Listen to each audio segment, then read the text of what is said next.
Good morning, students. Today we are going to start new lesson, that is 16, and name of the lesson it is light. You know that light is a form of energy which produces the sensation of sight when it enters our eyes. We are able to see an object when it emits light or reflects the light falling on it. Light is produced by various sources. These sources can be natural, such as the sun, stars, and man-made objects like a candle and electric bulb, etc. Okay, so we can classify the object according to the emission of light. It is luminous object and a non-luminous object. So luminous object means the object which emit light for their own cold. For their own. Such objects are called luminous objects. So these are the example for luminous object. And next, non-luminous object. The object which do not emit light of their own. That is called non-luminous object. Example, moon, earth, and human beings, etc. So these also some example for non-luminous object. Pen, table, or book, human being, etc. And next, rectilinear propagation of light. That means light always travel in a straight line. See here, the light from the candle that will be travel in a straight line. That can't light can't bend. That always travel in a straight line. So the tendency of light to travel in a straight line is called rectilinear propagation of light. And a narrow path along which light travel is called a ray of light. So this one we can consider as a ray of light. That means a narrow passage, narrow path along which light travel is called a ray of light. And next, beam of light. It is denoted as a ray with an arrow headed. A ray we can represent using this arrow. Okay. And another it is beam of light. So beam of light means a group of light rays. It is called a beam of light. So it is example for beam of light. And here upper ray and lower ray, and in between there are several rays are there. So this all together group of that rays, that is called beam of light. Next, we can see the classification of material according the property of material to pass light through it. You already know this: transparent, translucent, and opaque. First one, transparent. The materials that allow light to pass through them completely, that is called transparent. By seeing this figure, you can understand. Transparent. Example, glass, clear water, and air. And next it is a translucent. That means material that allow light to pass through them partially. By seeing this, we can find the difference between transparent and translucent. So partially only this material allowed to pass the light through it.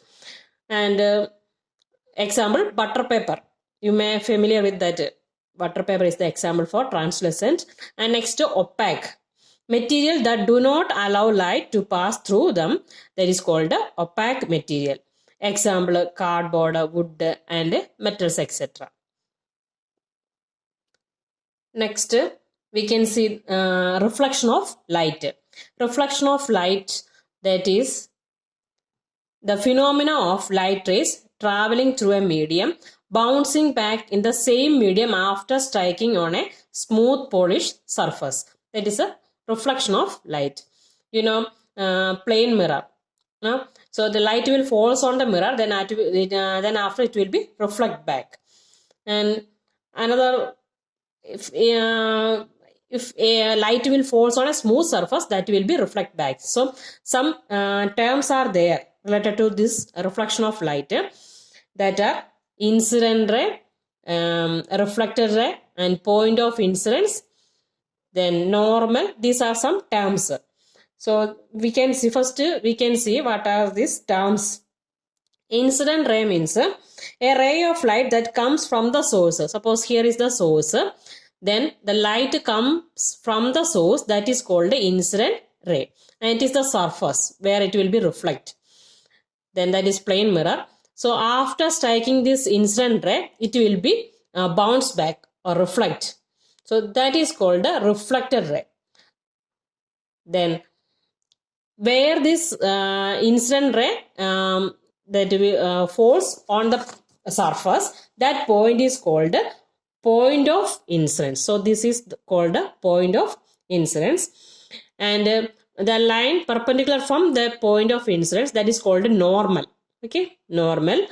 And there two angles will be formed in between normal and incident ray, then reflected ray and normal. So the angle between incident ray and normal, that is called the angle of incidence. Then the angle between normal and reflected ray, that is called the angle of reflection. So these are the some terms related to this reflection of light. Incident ray, angle of incidence, normal, angle of reflection, and reflected ray. Then here the point that is called the point of incidence. Then law also, two laws are there related to this reflection of light. First law, that is, we can see first law, the incident ray, reflected ray, and normal. These three are lies on the same plane. That is the first law. Incident ray, normal, reflected ray, and point of incidence. These all lies on the same plane. And second law of reflection, that is angle of incidence. This angle of incidence, that is equal to angle of reflection. That is the second law of reflection of light.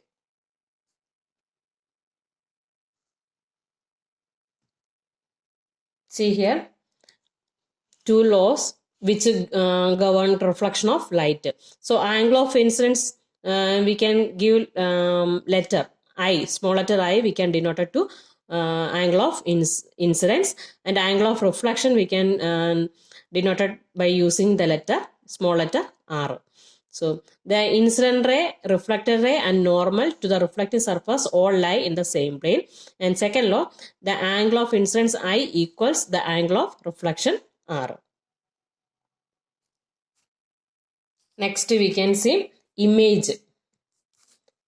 But are different images. So there are two types of images, that is real and virtual image. First we can see real image. So here one example it is given. To understand, I have given this figure. Okay, it is not given in your book. To understand what is real image, we can see this figure. So a real image means an image of an object that is formed by actual intersection of light rays after reflection from a mirror is called a real image. So see here, it is the object. The light rays from the object that falls on the mirror, then it is a concave mirror, okay? So falls on the mirror, then after falling on the mirror, it will be reflect back. Okay, reflect. So these two light rays, incident rays, that will be reflect. So where these reflected rays intersect, there the image will be formed. So here image formed by the intersection of actual rays. Such images are called real image. The next, virtual image. Virtual image means, see, it is a convex mirror.